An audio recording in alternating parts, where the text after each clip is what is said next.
দুর্নীতির অভিযোগের মামলা থেকে খালাস পেয়ে অঝরে কাঁদলেন বিএনপির স্থায়ী কমিটির সদস্য মির্জা আব্বাস।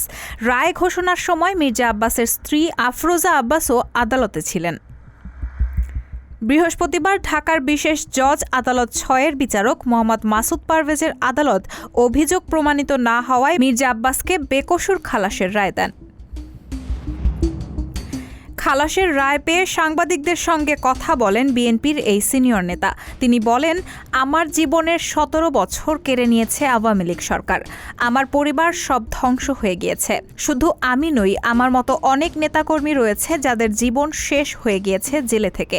জালিম সরকারের বিচার আল্লাহ করেছেন বলেও উল্লেখ করেন তিনি।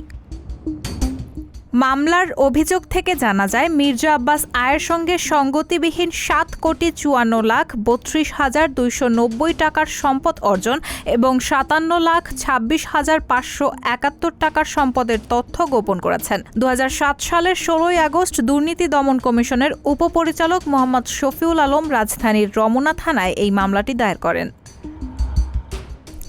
২০০৮ সালের ১৪ মে দুদকের উপপরিচালক মোহাম্মদ খায়রুল হুদা তদন্ত শেষে মামলার চার্জশিট দাখিল করেন।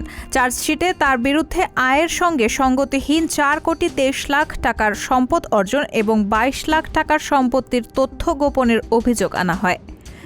২০০৮ সালের ১৬ জুন আদালতে মামলার অভিযোগ গঠনের মাধ্যমে বিচার শুরু হয়। মামলার বিচার চলাকালীন ২৪ জনের সাক্ষ্য গ্রহণ করা হয়েছে। রায়হানা মুন, সবার কথা।